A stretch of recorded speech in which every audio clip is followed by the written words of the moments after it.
dengan oksigen 150 kg mol per jam. Umpannya terdiri atas 20% metana, 60% O2, 20% CO2.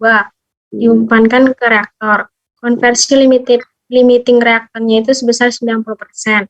Jika gas umpan suhunya 50 derajat dan suhu gas keluar dari ruang pembakaran itu adalah 190 derajat, maka tentukan panas yang dibutuhkan atau dihasilkan dari ruang pembakaran itu. Nah, ini reaksinya. Reaksinya ialah CH4 ditambah 2O2 menghasilkan CO2 ditambah 2H2O.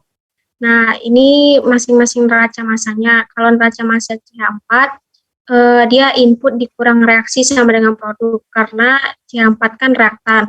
Nah, maka 20% dikalikan laju massa CH4, dikurangi reaksi sama dengan produk. 20% tadi laju massa CH4 itu sebesar 150. Habis itu dikurangi reaksi sama dengan produk. Hasilnya 30 kilogram mol dikurangi reaksi sama dengan produk. Nah, yang reaksinya tadi kan sudah diketahui. Yang masuknya itu sebesar 30, maka 90% dikalikan 30 sama dengan produk. Berarti 30 dikurangi 27 sama dengan produk, berarti produk itu 3 kg mol. Oke, berhenti dulu sampai sini. Untuk reaksinya, udah benar belum reaksinya? Coba dicek reaksi, opsi reaksinya udah benar belum? Udah, Pak. Sudah, benar? Yang lain gimana? Menurut yang lain?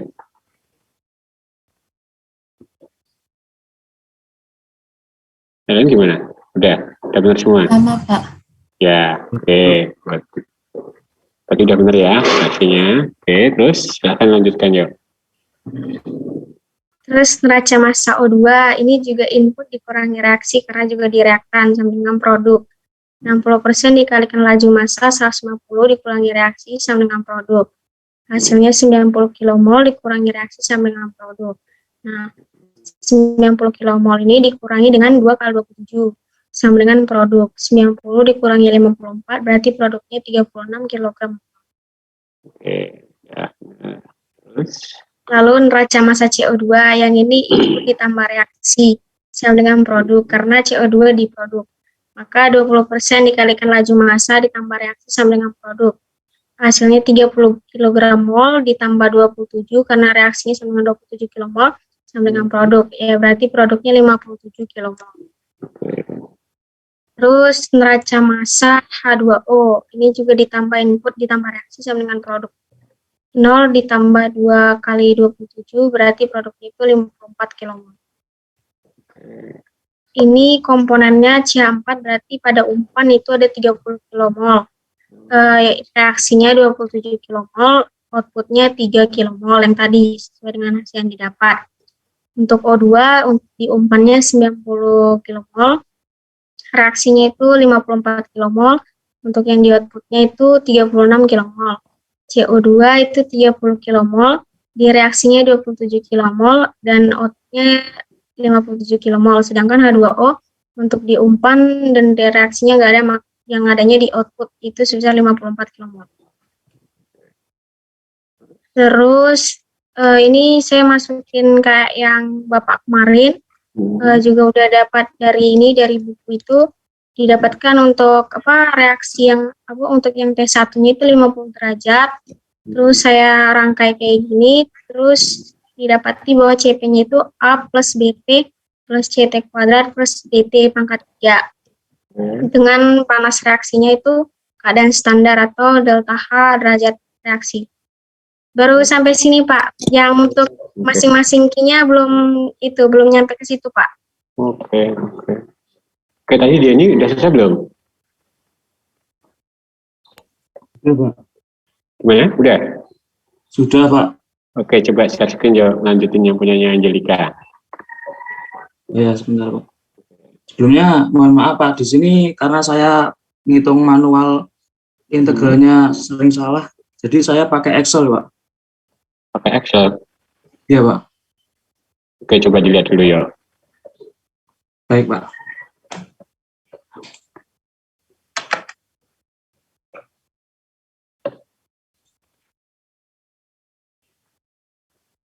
Apakah sudah terlihat?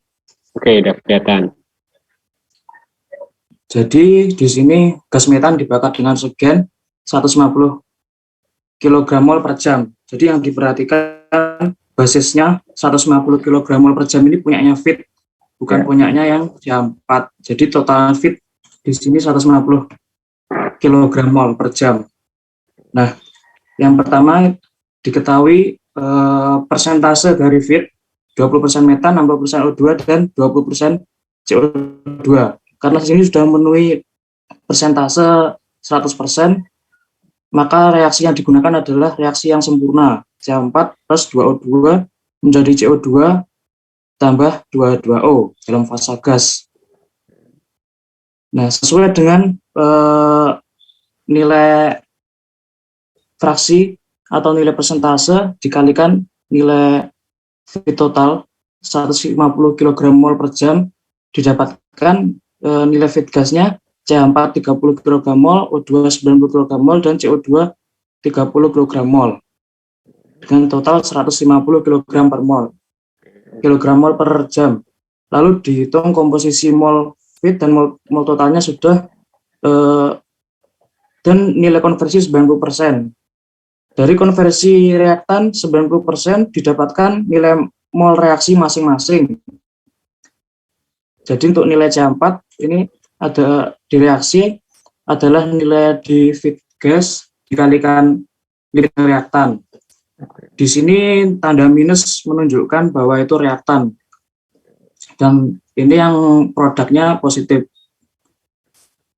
Dari sini dapat diketahui mol produk dengan penjumlahan tersebut, yaitu untuk C4 didapatkan 3 kg mol, O2 36 kg mol, CO2 57 kg mol, dan H2O 54 kg mol. Untuk mengecek neraca mol apakah sudah sama, adalah FIT gas dan produk sama dengan 150 kg per mol, berarti sudah memenuhi nilai neraca mol. Yang pertama, untuk neraca energinya, untuk menghitung nilai delta H1 input, diketahui T input sebesar 50 derajat Celcius dan T reference-nya 25 derajat Celcius dengan rumus CPS adalah ini dan rumus delta H adalah ini. Saya masukkan formulanya ke Excel. Saya mendapatkan nilai A, B, C, D dari tabel Appendix E Heat Capacity Equation di buku Himmelblau. Ini nilainya sudah saya screenshot di sini untuk nilai metan, oksigen, CO2, nitrogen, dan air. Lalu saya masukkan ke sini dan ini satuannya masih joule. Jadi nanti saya di akhir saya konversi ke kilojoule. Untuk perhitungan delta H adalah rumusnya ini N dikali H apostrof sama dengan N integral T2T1 CPDT. Lalu formula saya masukkan dan saya hitung, didapat nilai sekian, lalu saya total, didapatkan nilai sekian joule untuk delta H input atau delta H1. Selanjutnya untuk integralnya kamu pakai Excel ini ya? Iya Pak, saya langsung masukkan Excel Pak. Saya kalikan sama mol sekalian Pak. Oke. Tapi yang penting dipahami ya untuk integralnya ya. Ya, karena saya ngitung manual tuh sering itu Pak, kurang teliti Pak. Oke. Banyak lah. Oke. Terus? Selanjutnya adalah menghitung delta H2 atau panas reaksi ya di sini.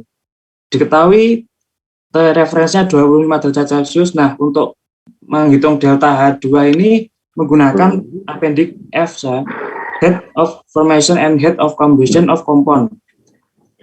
Saya cari di buku Himmelblau juga, saya dapatkan nilai delta HF masing-masingnya adalah sekian, dan untuk O2 0, dan saya hitung nilai delta H-nya dengan mengalihkan kilogram mol tadi ke delta HF-nya. Saya kalikan, dan saya dapatkan nilai totalnya sekian. Saya konversi kembali ke joule untuk penjumlahan di delta H total.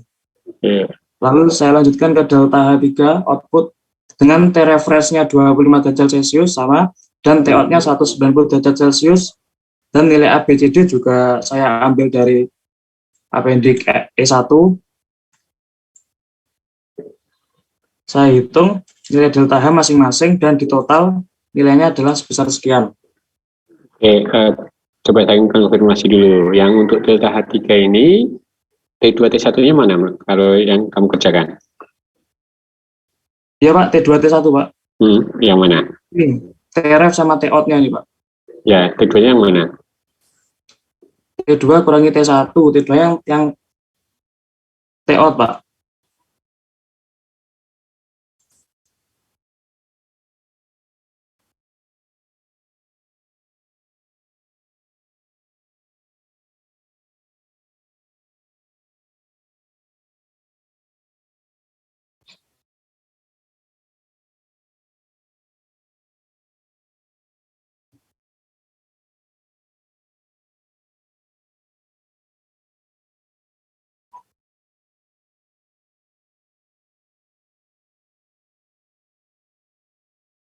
Jadi saya pakai T2-nya yang T-out, T1-nya yang T-reference Pak.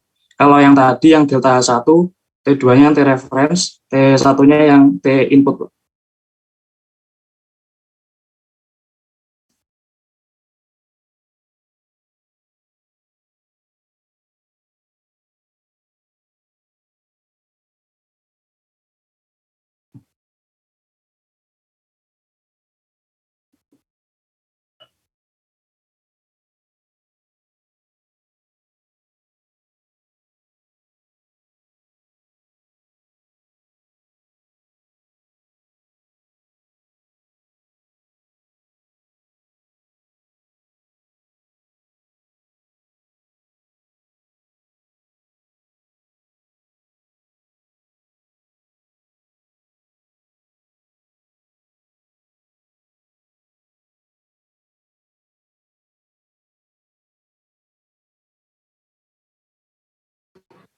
Oke, maaf, saya putus.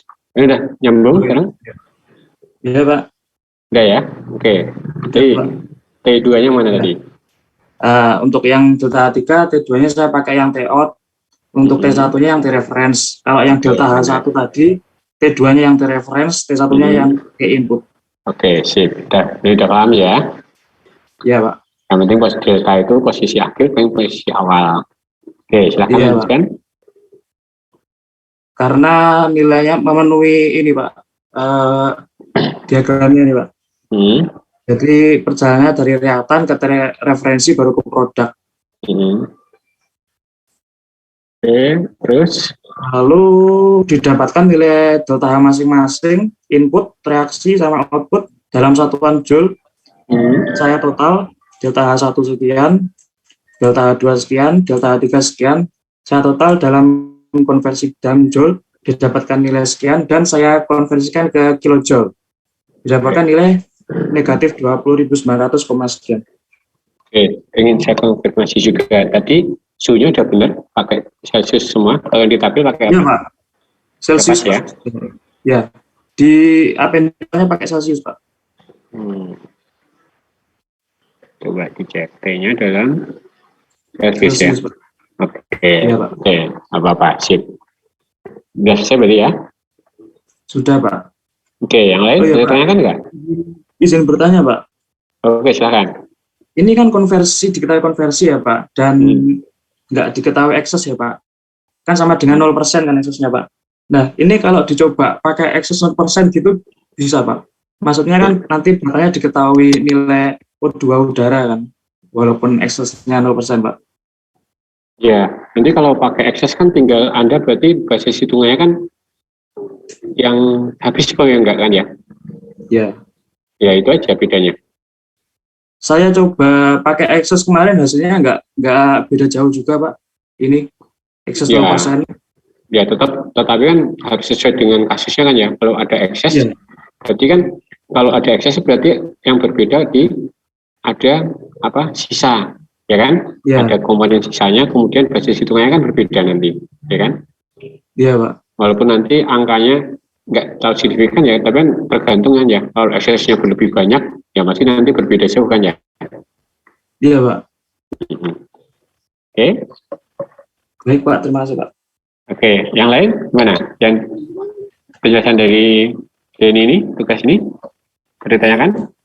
Atas sama? Izin bertanya Pak. Oke, silahkan Michelle. Itu bagaimana cara menghitung delta H input outputnya ya Pak? ABCD-nya kan sama itu Pak. Terus cara menghitung delta H-nya bagaimana? Delta H. Yang ini, yang delta H3 ini. Iya Pak, saya masih bingungan membaca tabelnya Pak. Oke, coba dijelaskan. Nah, jadi untuk jangka pendek ini memang nilainya kan sama, maksudnya sama mungkin pengalinya 10 pangkat berapa sama. Nah, tapi yang diperhatikan ini yang atasnya. Jadi umpamanya ini A, metana ya, nilai A-nya 34,31. Nah, metana yang B ini 5,469. Tapi diperhatikan di atas ini adalah B dikali 10 pangkat 2, bukan B saja. Jadi untuk dimasukkan tabel nanti dikalikan dibagi 10 pangkat 2 atau dikali 10 pangkat min 2. Contohnya ini delta H3 ini. Nah, saya kalikan 10 pangkat min 2, yang C 10 pangkat min 5, yang D 10 pangkat min 9. Ya, yang penting diintegralkan dulu kan ya persamaannya kan ya. Iya, Pak. Ya, Walaupun suhunya berbeda tetap sama ya ABCD-nya. Gimana misal? Ini kan suhunya berbeda Pak. 20 derajat sama 190. Apakah sama Pak? Coba dicek. Nah, ini kan CP, A fungsi T kan ya, fungsi suhu kan ya. Berarti kan T-nya kan udah dikonversi ke sini kan ya, T-nya. Gitu misal. Ini kan CP fungsi T, fungsi suhu. Ini mungkin biar nggak bingung, di persamaan itu kan delta sama dengan G kan ya. Sehingga di sini langsung ke delta H-nya sebenarnya. Sebenarnya sama dengan G kan ya, karena dari neraca energinya kan delta sama dengan G. Misalnya bingung mana? Masih mana? Karena T-nya berbeda saja Pak, saya kira itu kan berbeda juga ABCD-nya. Suhunya yang di sini kan senyawa itu kan fungsi dari suhu. Nah, suhunya ini kan Anda selesaikan pakai persamaan ini, justru menggunakan ini. Gitu. Ini kan yang tabel E1 itu kan kapasitas kalor, fungsi dari suhu. Sehingga kalau Anda ingin mencari kapasitas kalor untuk suhu berapapun, Anda menggunakan persamaan ini. Seperti itu. baik Pak, paham Pak. Ya, karena T-nya kan bisa macam-macam kan ya. Misalnya Anda diminta mencari CP metan pada suhu 500. Ya, Anda masukkan sini kan ya. T-nya ganti T 500 gitu yang ini. A-nya masuk angka ini. Gitu. Gimana misalnya? Pak. Oke, ada tanyakan lagi? Yang lain? Izin bertanya Pak. Oke, silakan Renaldi. Jadi begini Pak, kalau misalnya dalam beberapa literatur untuk T reference-nya itu misalnya nggak sampai gitu Pak, 25. Tapi ada beberapa saya baca T reference-nya Pak, itu kan 25 Pak yang punya Denny. Tapi ada beberapa literatur saya baca 24 gitu Pak. Itu nanti misalnya ada soal gitu kita lebih baik yang pakai lebih tinggi atau yang gimana Pak kriterianya? Reference itu kan kondisi STP kan ya, kondisi standar, ya kan? Standar temperatur pressure, ya kan STP itu. Nah, kondisi STP itu apa? Berlaku pada waktu suhu 25 derajat Celcius, tekanan 1 atm. Sehingga kalau kita menggunakan T reference, pasti menggunakan suhu 25 derajat Celcius, tekanan 1 atm. Itu kondisi standar. Kalau di luar 25 derajat Celcius, itu nanti bukan T reference, T standarnya. Nah, sekarang pertanyaannya kenapa pakai T reference 25 derajat Celcius? Karena di tabel itu sudah lengkap. Yang tadi, yang HF, panas pembentukan, tadi kan panas pembentukan standar. Itu pada kondisi STP, 25 derajat Celcius, tekanan 1 atm. Gitu, Renaldi. Gimana? Oh baik Pak. Berarti kita harus ya Pak gitu Pak? Iya. Itu. Oh, iya. Iya. Pak. baik. Jadi, oke, Denny coba tunjukkan tadi yang jalur reaksi. Nah ini perhatikan di sini. Nah ini kan kenapa kita turunkan? Sebenarnya kan langsung bisa kalau Anda punya data semua kan ya, data semua dari entalpi pada suhu 50 semua Anda tahu semua, kemudian entalpi pada suhu 190 semua Anda tahu semua. Delta HF pembentukannya pada kondisi suhu ini. Tapi kan nggak ada kan ya data lengkapnya. Nah maka jalurnya dipisah dulu kan ya, pakai hukum Hess kan ya. Kita kondisikan ke kondisi standar referensinya 25 ya kan, sehingga kita nanti bisa mencari delta HR standarnya, delta HR nolnya ya kan, terus dinaikkan ini. Nah ini kan bisa penjumlahan gitu. Nah Renati. Oh baik Pak. Terima kasih Pak. Oke. Yang lain gimana? Ada yang tanyakan tugas ini? Bisa semua ya? Siapa? Oke, nanti Denny tolong di-share ya ke teman kelasmu ya. Baik Pak, saya share nanti Pak. Oke, nanti walaupun sebenarnya besok pas waktu ujian, jangan pakai Excel seperti ini ya, karena nanti yang saya hitung juga bukan cuma nilai hasil angka akhirnya yang saya nilai, tetapi pola perhitungannya, alur hitungannya, ya. Anda pahamnya sampai kemana kan nanti bisa kelihatan. Itu ya, jadi pas waktu ujian jangan pakai Excel ini ya. Iya Pak, untuk menghitung aja ya Pak. Ya, untuk menghitung nggak apa-apa, tetapi untuk mengerjakan nanti urut langkah-langkahnya, sehingga nanti bisa saya cek sampai mana ada yang benar, sampai mana ada yang salahnya, gitu. Oke, nggak ada tanyakan lagi? Kalau nggak ada, terima kasih Denny, bisa stop sharing. Baik Pak.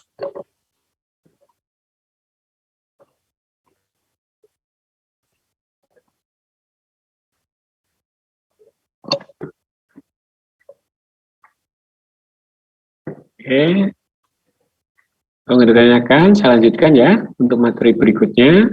Materinya ini lanjutan kemarin ya, sudah saya share ya untuk materinya. Jadi nanti dari ini sudah saya share kemarin.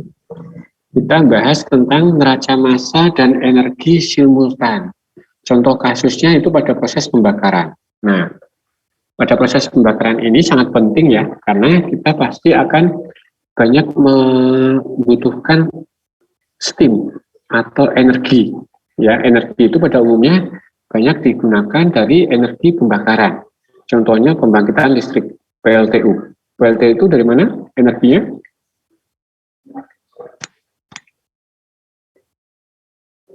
PLTU itu didapat dari mana energinya?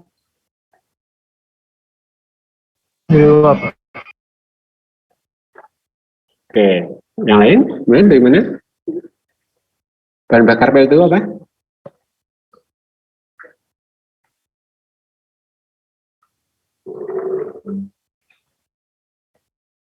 Intinya kan kalau kita di pembangkit listrik ya, tenaga uap, contohnya batu bara, intinya kan sederhana kan ya, Anda melakukan reaksi pembakaran bahan bakar. Bahan bakarnya kalau PLTU batu bara, maka Anda melakukan reaksi pembakaran batu bara, ya kan? Kemudian energi yang dimanfaatkan, yaitu berarti energi dari apa? Dari delta H reaksi pembakaran batu bara, ya kan? Nah, delta H reaksi pembakaran batu bara ini nantinya di sistem pembangkit listrik ya akan menghasilkan panas. Nah, panasnya nanti akan diambil oleh steam ya, oleh uap. Nah, nanti uapnya nanti akan ditransfer ke pendingin sekunder ya berikutnya. Nah, kemudian digunakan untuk menggerakkan turbin. Nah, kalau misalnya PLTN, berarti energi dari mana ya kalau PLTN itu? Dari tadi apa? Visi Pak. Ya, dari panas reaksi fisi ya.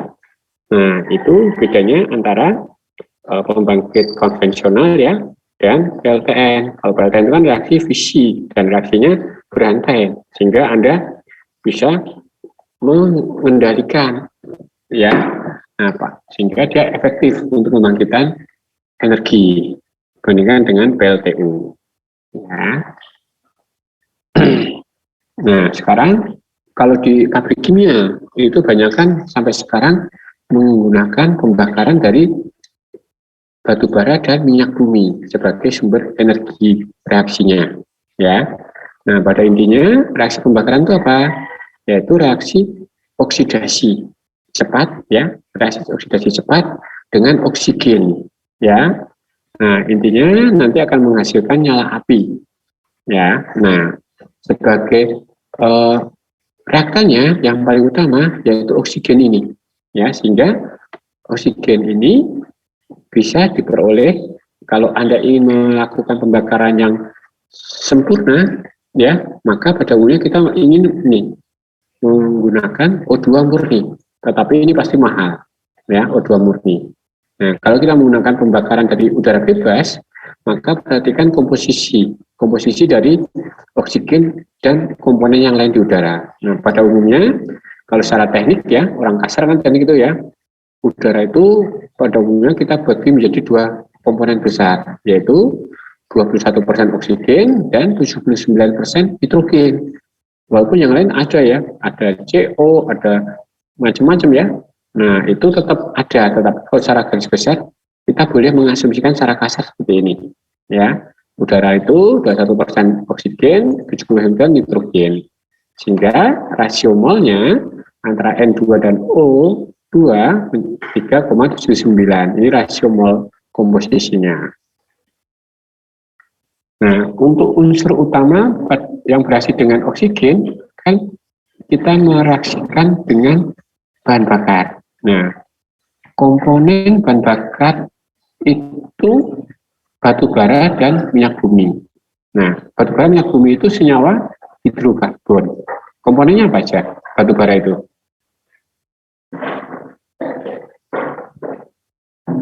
Senyawa penyusun batu bara apa aja?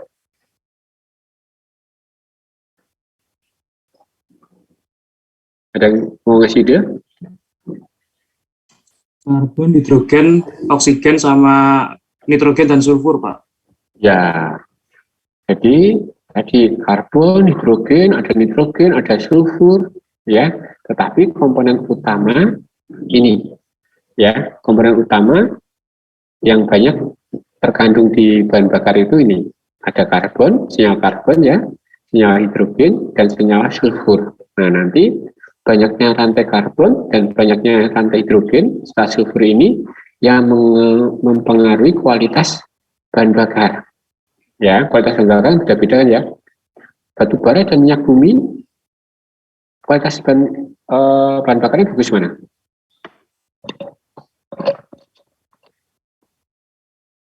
Batu bara dan minyak bumi, menurut Anda? Kualitas bahan bakarnya bagus mana?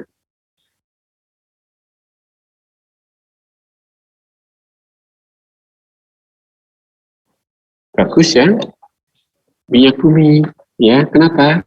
Karena rantai minyak bumi ini, rantai CH-nya ini panjang, sehingga nanti pada waktu Anda menghitung panas reaksi pembakaran akan menghasilkan delta H yang lebih besar, ya.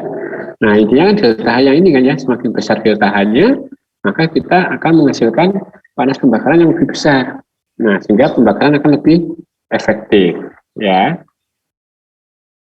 Nah, pada umumnya bahan bakar ini, ya, baik minyak bumi maupun batu bara, komponennya itu C, X, HY, SJ, Z. Nah, ini jumlah X, jumlah Y, jumlah Z-nya ini nanti akan menentukan kualitas bahan bakarnya, ya. Kalau S ini semakin banyak S bagus nggak untuk pembakaran? Semakin banyak S bagus nggak? Ayo, silahkan berpendapat. Salah nggak apa-apa. Semakin banyak es, bagus nggak untuk kualitas pembakaran?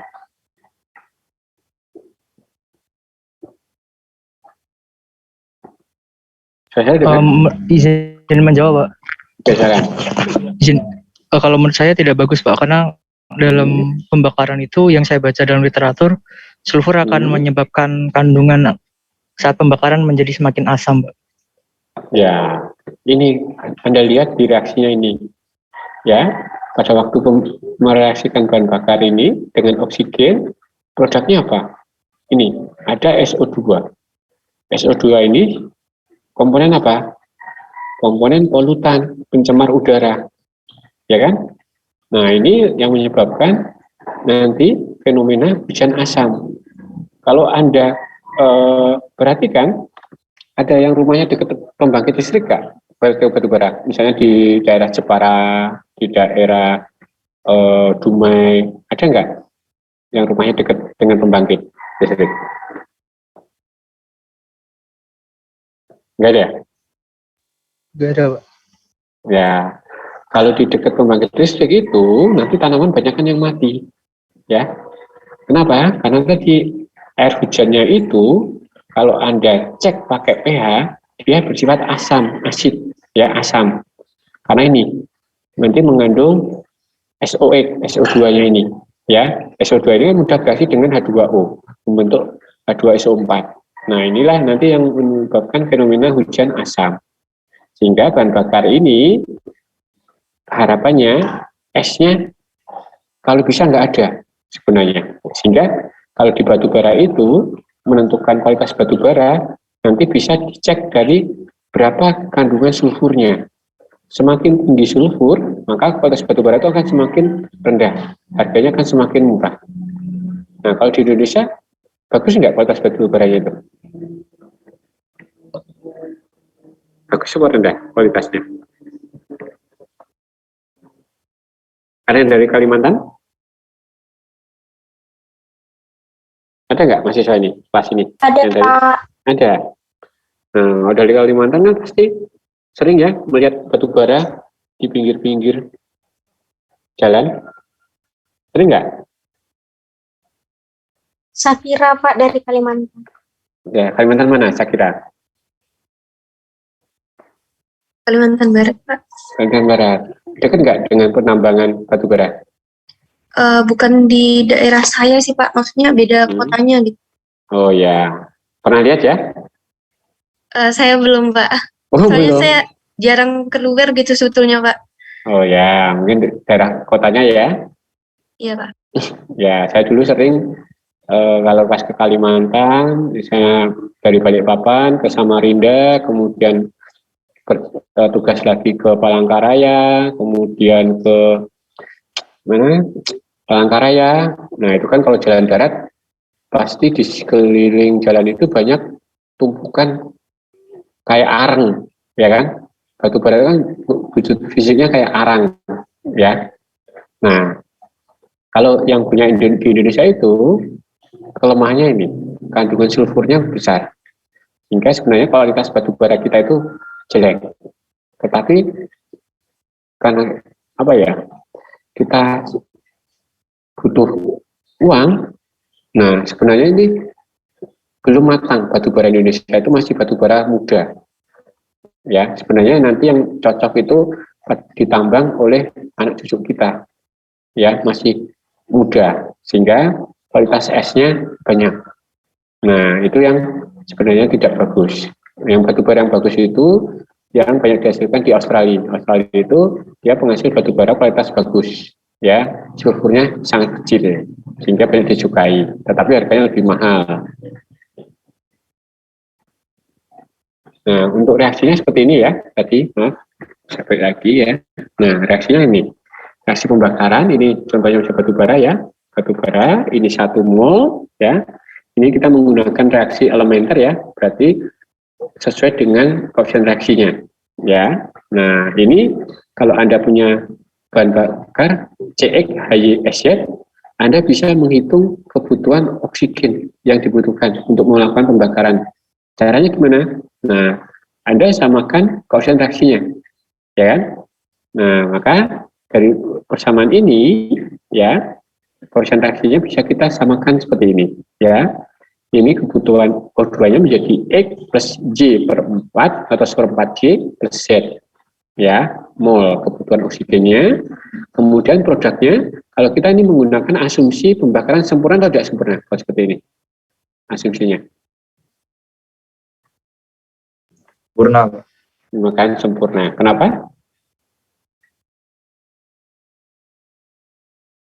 Kenapa kita bisa menggunakan asumsi pembakaran sempurna? Menghasilkan oksigen dan CO2, Pak. Ya, menghasilkan CO2 dan H2O. Ya, kuncinya. Kalau pembakaran tidak sempurna, kita menghasilkan CO dan H2O. Ya, CO ini lebih beracun dibandingkan CO2. Sehingga pada umumnya nanti CO itu harus dioksidasi lanjutan. Nah, contohnya kalau Anda lihat di pembangkit itu ada nggak cerobong yang menyala terus? Iya, pernah lihat, Pak. Pernah lihat kan ya? Kalau Anda lewat di pembangkit PLTU Suralaya atau di Indonesia Power, ya kan ada cerobong yang nyalanya terus-menerus, ya enggak? Di atasnya, sengaja dinyalakan Iya, ya? Nah, itu apa sih tujuannya? Untuk apa tujuannya sebenarnya? Itu membakar gas buang, Pak. Ya, untuk membakar gas buang. Tadi, kalau kita reaksinya pembakaran tadi tidak sempurna, kan banyak mengandung CO, ya, banyak mengandung CO. Nah, CO ini kalau kita langsung buang ke cerobong, stek, ya, itu akan sangat mencemari lingkungan. Nah, biasanya CO harus kita konversi dulu menjadi CO2. Caranya gimana? Tadi dilakukan proses flare atau pembakaran, ya. Jadi gas buang itu sengaja dibakar lagi untuk mengkonversi CO yang banyak dihasilkan pada waktu pembakaran tidak sempurna. Gitu ya. Baik, Pak. Oke. Oke, kemudian ini ya, kalau kita tadi kita menggunakan oksigen murni, ya. Reaksi ini kita menggunakan oksigen murni. Sedangkan kalau kita menggunakan pembakaran menggunakan udara bebas, ya, maka reaksinya kan seperti ini. Ada pengaruh nitrogennya, ya. Nah, nitrogennya ini bereaksi enggak? Nitrogennya ikut bereaksi enggak dengan oksigen? Enggak, Pak. Enggak ya. Nah, sehingga nanti di produk ini ya, ini kurang. Ini harus ada nitrogen lagi yang muncul. Ya. Dan jumlahnya sama karena nitrogen tidak ikut bereaksi dengan oksigen. Ya. Nah, dari persamaan reaksi ini ya, kita bisa menghitung berapa jumlah udara yang harus ditambahkan di pembakaran, ya, dengan menggunakan persamaan ini. Nah, untuk kebutuhan udara dari persamaan sebelumnya, kita bisa membuat ini, ya. Kebutuhan udara sama dengan 4,76 kali X ini tadi ya, jumlah atom C-nya, ya, plus 1,19 Y ini jumlah atom H-nya, ya, plus 4,76 Z. Z ini jumlah atom S-nya, ya, mol udara per mol bahan bakar, ya, ini kebutuhan udara. Nah, tadi kita menggunakan asumsinya pembakaran sempurna. Sebenarnya pembakaran sempurna itu teoritis, ya, hampir tidak, jarang kita peroleh, ya. Kenapa? Karena kalau kita menggunakan pembakaran sempurna, maka kualitas ini dan oksigennya harus murni 100%, ya, sehingga nanti bereaksinya secara oksidasi, secara sempurna reaksi oksidasinya. Tetapi kenyataannya nggak ada, ya. Tetapi kita tetap bisa menggunakan asumsi pembakaran sempurna. Tujuannya apa? Untuk mempermudah perhitungan sebenarnya, ya. Jadi pembakaran sempurna itu merupakan teori pembakaran yang sangat teoritis, semuanya dianggap ideal, ya. Kebutuhan udaranya, oksigennya sangat murni, ya, ideal. Nah, sebenarnya kenyataannya nggak ada, pasti akan dihasilkan CO, ya. Nah, ini tergantung. Kalau kualitas bahan bakarnya bagus, CO yang dihasilkan akan semakin sedikit. Kalau batu baranya kualitas yang rendah atau batu bara muda, ya, maka CO-nya akan banyak yang dihasilkan. Nah, ini yang harus kita treatment nanti pada waktu pembuangan gas buang. Kemudian untuk pembakaran tidak sempurna, nah ini mengandung CO nanti dan sisa ini ada sisa. Ini dari sisa ini nanti menghasilkan abu gosok, abu pembuangan ya. Nah, atau fly ash namanya ya. Kalau di istilah teknik kita namakan fly ash, abu terbang. Ya, ini sisa dari bahan bakar yang tidak terbakar karena pembakaran tidak sempurna, pasti menghasilkan fly ash, abu terbang. Nah, ini racun ya. Selain beracun juga nanti pemborosan. Kenapa? Ada panas yang tidak maksimal karena reaksi pembakaran tidak sempurna itu delta H-nya atau panas pembakarannya lebih rendah dibandingkan dengan panas pembakaran yang sempurna. Oke. Untuk komposisi bahan bakar nanti sering dinyatakan dengan persen massa, ya. Jadi nanti kalau persen massa maka jangan lupa dikalikan dengan BM-nya, ya. Molnya tadi kali dengan BM-nya. Nah untuk persen massa nanti C ini persen massa karbon, H dinyatakan dengan persen massa hidrogen, S persen massa berang, O persen massa oksigen. Nah nanti jangan lupa dari mol ya, Anda kalikan dengan BM-nya untuk mengubah ke persen massa. Nah, biasanya persentase bahan bakar nanti dinyatakan dengan parameter basis bebas air atau bahan bakarnya itu dianggap dry, kering, ya, dan bebas air dan abu. Nanti tergantung dari parameter yang dinyatakan di kualitas bahan bakarnya. Oke, contohnya ini reaksi pembakaran hidrogen dan oksigen, ya. Nah ini untuk reaksi yang elementer, ya. Ini kurang ya, harusnya O2, ini menjadi 2, ya. Nanti diperhatikan untuk 1 gram oksigen setara dengan 1/8 hidrogen. Bila ada oksigen, hidrogen dapat bereaksi dengan oksigen dari luar bahan bakar, ya. Kemudian untuk kebutuhan massa udara, ya. Setiap mol C sama dengan 12 gram C. Karena apa? Karena dikali dengan berat atom C. Berat atom C berapa? 12. Ya. Nah, ini kebutuhannya seperti ini. Ya. Jadi setiap 1 gram atom C itu membutuhkan 11,47 gram udara untuk membakar 1 gram C sampai habis. Ya. Nanti Anda hitung semuanya sama, ya, sesuai dengan ini, maka 1 gram S butuhkan pembakaran ini. 1 gram hidrogen membutuhkan 34 gram udara.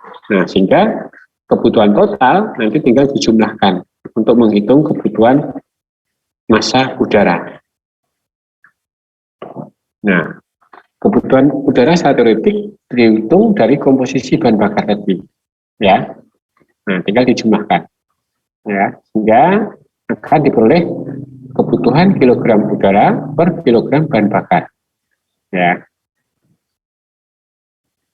Oke, nah sekarang agar pembakaran sempurna atau lebih sempurna, ya, karena secara teoritis itu pembakaran sempurna cuma secara teoritis, tetapi kita ingin mendekati ke kualitas pembakaran yang bagus, maka caranya kita butuh oksigen yang berlebih, ya, oksigen cukup banyak. Biasanya nanti oksigennya berlebih, ya, jadi masanya lebih banyak daripada kebutuhan secara stoikiometrinya. Biasanya kita menggunakan aliran oksigen yang atau udara yang lebih banyak. Kemudian oksigen dan bahan bakar bercampur secara baik, ya, jadi oksigen dan bahan bakar campur dengan baik. Nah, contohnya gini, kalau di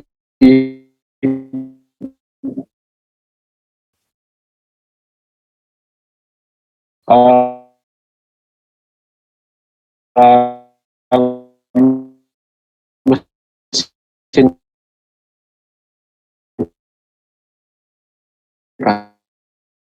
bakar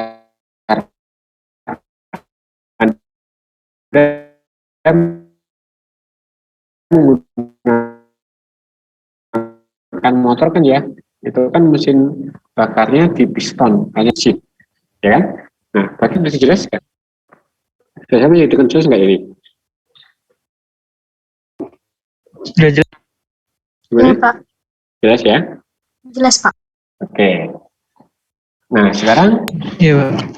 bagaimana cara untuk meningkatkan kualitas pembakaran dengan cara meningkatkan bercampurnya oksigen dan bahan bakar.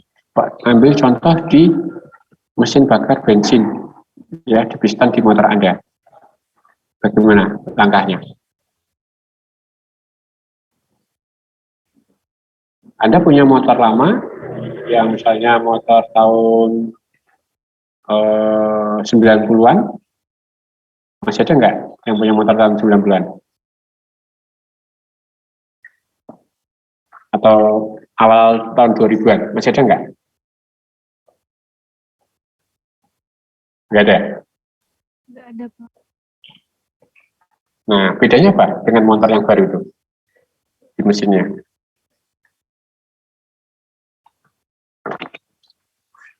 Bedanya kan cowok suka ngotak-ngatik mesin. Apa bedanya?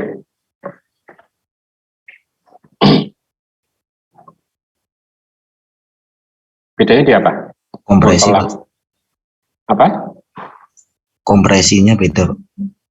Ya, istilahnya bukan kompresi, apa? Injektor. Ya kan? Ada mesin injektor kan ya? Injeksi. Ya. Apa? Nah, kita menggunakan mesin injektor ya di motor-motor baru itu tujuannya apa? Ini tadi kita ingin meningkatkan pencampuran bahan bakar dan oksigen. Nah, di injektor itu bahan bakar bensin akan disemprotkan seperti kabut. Ya, jadi bahan bakar yang cair, bensin itu kan cair kan ya. Nah, nanti dimasukkan ke mesin injeksi. Nah, nanti keluar dari injeksi itu dalam butiran halus seperti kabut. Nah, tujuannya apa? Untuk meningkatkan pencampuran dengan oksigen pembakarannya.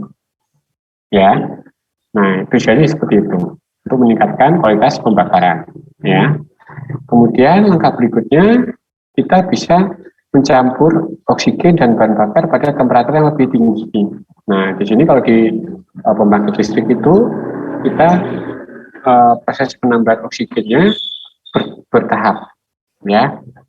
Nah, bahan bakar dipanaskan dulu, ya, baru ditambahkan oksigen untuk memulai oksidasi reaksi pembakarannya. Nah, ini bisa meningkatkan pembakaran sempurna. Kemudian ruang pembakaran cukup besar sehingga waktu kontak untuk reaksinya lebih sempurna. Ya, ini hubungannya dengan reaktor. Ya, jadi yang pembakaran itu kan reaksi kimia. Nah, di reaktor kimia itu semakin lama waktu kontak antar reaktan, maka reaksinya akan semakin sempurna. Oke, untuk panas pembakaran sendiri, untuk masing-masing atomnya ada ya. Karbon, panas pembakarannya 393.513 ya. Kemudian hidrogen 286.000 kilojoule per kilomol ya. Sulfur 291.000 kilojoule per kilomol ya. Ini merupakan panas pembakaran tiap atomnya. Satuannya kilojoule, ini satuannya kilojoule per kilogram, yang belakang satuannya kilokalori per kilomol. Nah, untuk kualitas pembakaran nanti ada 2 parameter ya untuk perhitungannya, untuk menentukan kualitasnya. Nah, ini ada parameter yang kita sebut sebagai higher heating value atau higher gross heating value. Kita singkat dengan HHV. Ya, yaitu apa? HHV atau higher heating value yaitu panas yang dihasilkan pada pembakaran bahan bakar dengan produk H2O fase cairan atau H2O-nya terkondensasi. Ini ya. Jadi HHV itu panas yang dihasilkan oleh bahan bakar, ini bahan bakar ya, dengan reaksi oksigen dengan produk H2O berupa fase cairan, ya, kondensasi. Nah, contohnya paling gampang kalau Anda membakar kayu yang masih agak basah, muncul nggak H2O cairnya ini pada waktu pembakaran kayu?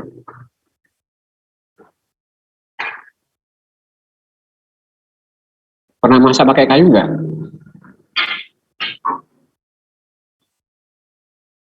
Belum pernah masak pakai kayu. Pernah, Pak. Pernah, Pak. Nah, kalau kayunya masih basah, biasanya nanti di ujung kayu itu muncul semacam cairan nggak? Yang muncul kan ya? Nah, ini merupakan produk H2O cair ya. Kalau di kayu yang basah itu di bagian ujung dekat tombak ini ya, kalau masih basah dia akan mengeluarkan kayak air buih itu kan ya. Nah, ini merupakan produk dari H2O fase cairnya. Nah, kalau dinyatakan dengan panas yang dihasilkan dari pembakaran yang menghasilkan produk H2O berupa cair, kita sebut sebagai HHV, Higher Heating Value. Kemudian parameter yang kedua kita sebut sebagai Lower Heating Value atau Lower Net Heating Value, LHV. Nah, kalau di sini yaitu panas yang dihasilkan pada pembakaran bahan bakar dengan produk H2O-nya berupa fase gas ya. Nah, di sini H2O-nya fasenya gas. Oke ya, jadi bisa dibedakan ya antara yang HHV dan LHV. Kalau HHV panas yang dihasilkan dengan menghasilkan produk H2O fase kondensasi atau fase liquid ya, sedangkan kalau LHV panas yang dihasilkan pembakaran dengan produknya yaitu H2O berupa fase uap atau fase gas. Nah, di sini kita lihat panasnya besar mana? LHV dan HHV.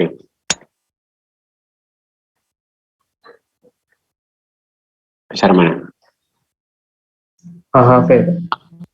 HHV ya, karena di sini kita masih bisa menghasilkan produk yang H2O fase cairnya. Yang kalau H2O di fase gas ada sebagian kalor yang digunakan untuk menguapkan H2O ya, itu bedanya. Nah, sekarang hubungan antara LHV dan HHV. Nah, sini LHV sama dengan HHV min massa bahan bakar ya, massa senyawanya kali dengan lambda V. Nah, lambda V-nya ini merupakan kalor laten. Apa sih kalor laten? Masih ingat? Apa panas laten?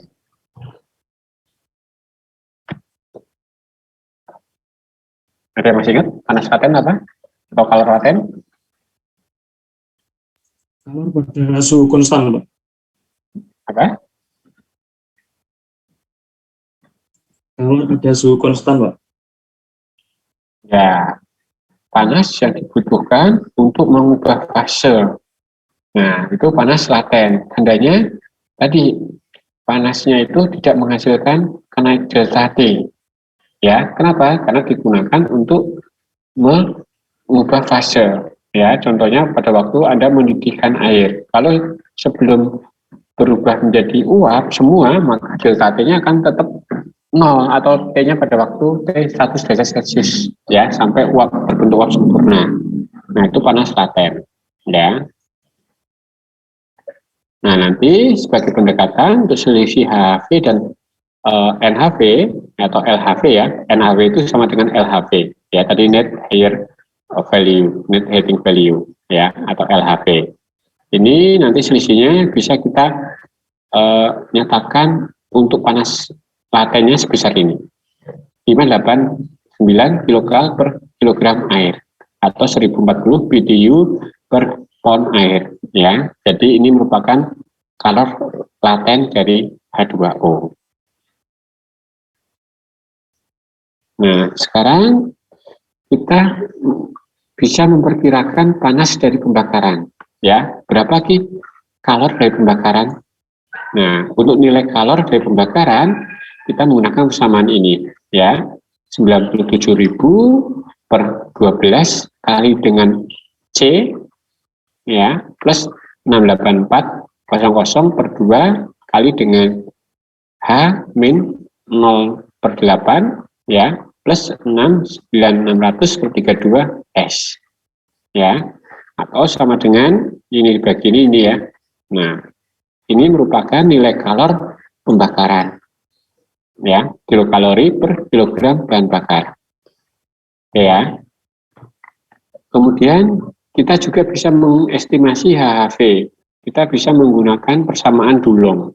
Ya, persamaan Dulong ini untuk menentukan HHV berdasarkan atom CHO bahan bakarnya, CHOS-nya.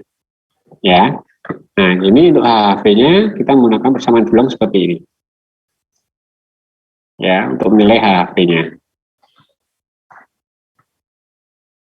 Nah, sekarang kita masuk ke contohnya biar lebih jelas. Ya, contohnya di sini ada sebuah bahan bakar LPG ya, LPG komposisi bahan bakarnya 55% mol C3H8 ya, dan 45% mol C4H10 atau butan ya.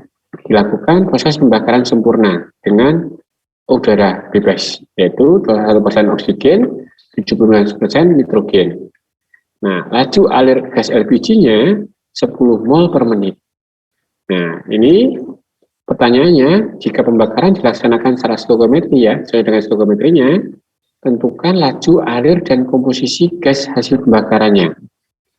Kemudian yang B, jika pembakaran dilaksanakan dengan ekses udara 20% atau udara berlebih, ekses 20% itu udara berlebih 20%. Nah, tentukan laju alir udara yang diperlukan. Ya, nah proses kayaknya dulu. Basis hitungannya apa? Tadi 10 mol per menit gas LPG. Ini sebagai basis hitungannya. Kemudian tadi LPG tadi komposisinya kan berapa? 55% C3 dan 45% C4.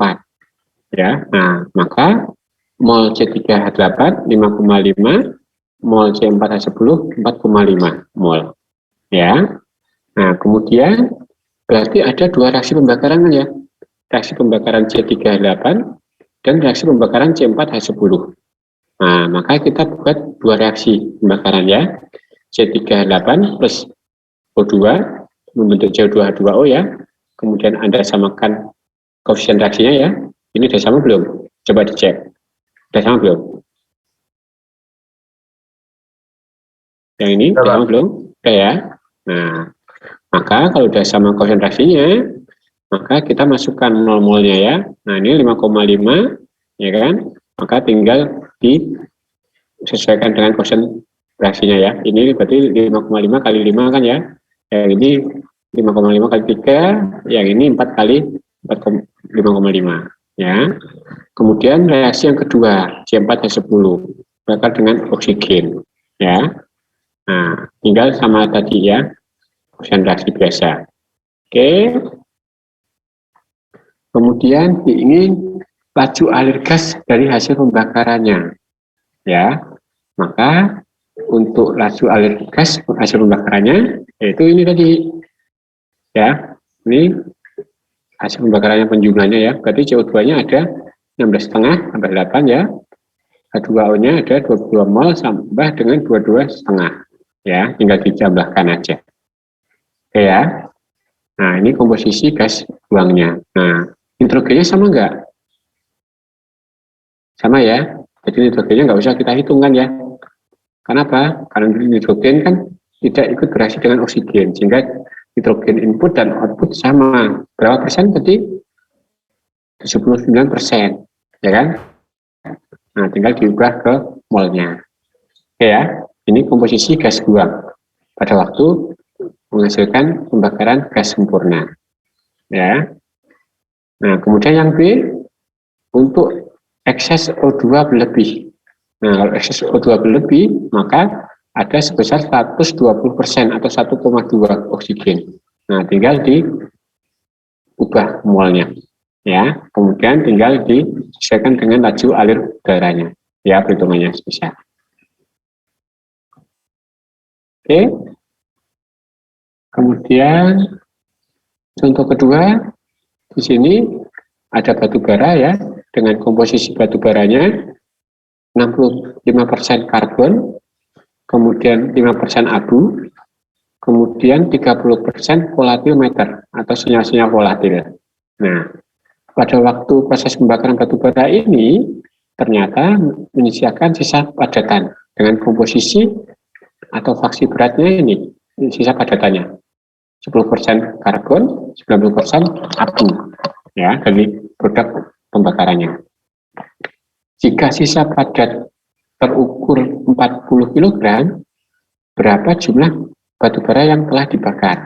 Ya, jika sisa padatannya ini 40 kg, berapa jumlah batu bara yang sudah dibakar? Nah, langkahnya, nah di sini tadi batu bara diketahui fraksi beratnya 65% C, 5% abu, 30% volatil meternya, atau senyawa volatilnya. Kemudian menghasilkan sisa padatan 10% karbon, 90% abu, ya, dan sisa padatannya sebanyak 40 kg. Nah, ini komponen kuncinya apa? Abunya. Abu sebagai komponen kunci, ya. Nah, ini abu sebagai komponen kuncinya, jumlahnya tetap dan tidak terbakar. Abu kan tidak terbakar, ya. Nah, di sini untuk berat abu masuk berarti batu bara kali dengan 5%, ya.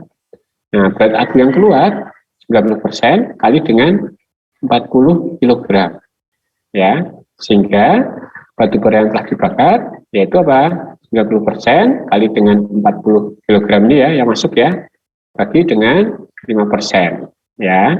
Nah, di sini akan diperoleh jumlah batu bara yang telah dibakar sebesar 720 kg. Oke, sampai sini tanyakan? Izin bertanya Pak Denny. Oke, silakan.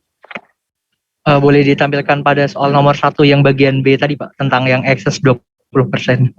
Oke, bentar ya. Baik Pak.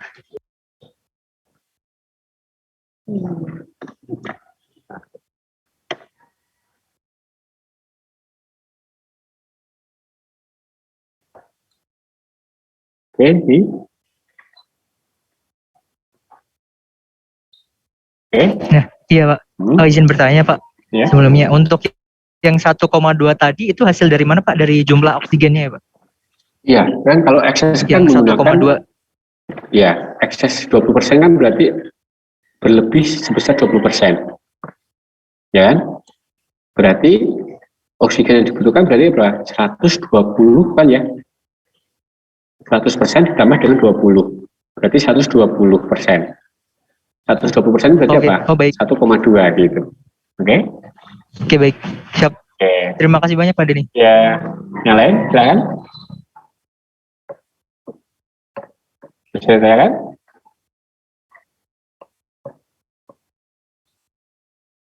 Belum? Oke, kalau belum, kita coba untuk absennya dulu ya. Atau ditanyakan, silakan kalau ada yang ditanyakan. Belum ada? Hari ini hadir semua nggak? Sepertinya hadir semua, Pak. Hadir semua ya? Oke, kalau hadir semua nanti saya absenkan yang belum bisa absen tadi ya. Hadir semua. Oke, untuk material ini ada tanyakan?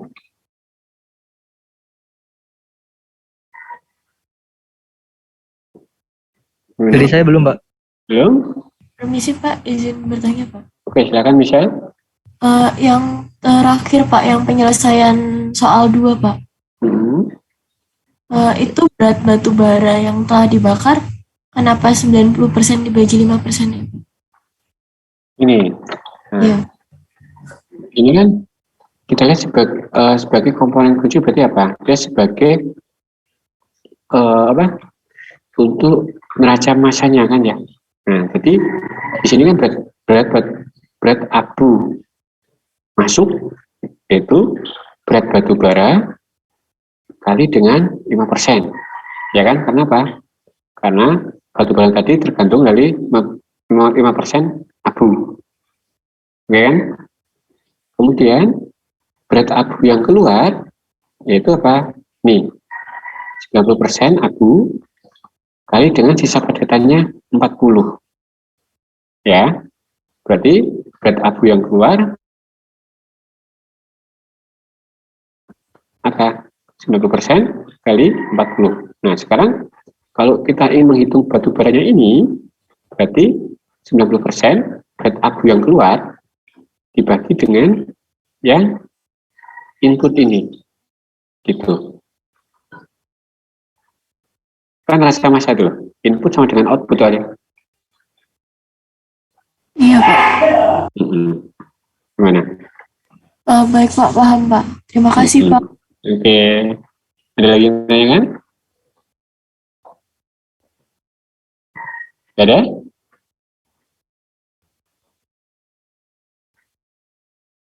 Oke. Kalau nggak ada yang tanyakan, untuk hari ini bisa akhiri hari ini? Bisa, Pak. Oke, gitu. Selamat pagi semuanya ya, jaga kesehatannya ya. Terima kasih. Iya Baik, Pak. terima kasih, Terima Pak. kasih banyak Terima kasih, Pak. Pak. Terima kasih banyak Pak Denny. Sampai ketemu minggu depan Pak. Ya.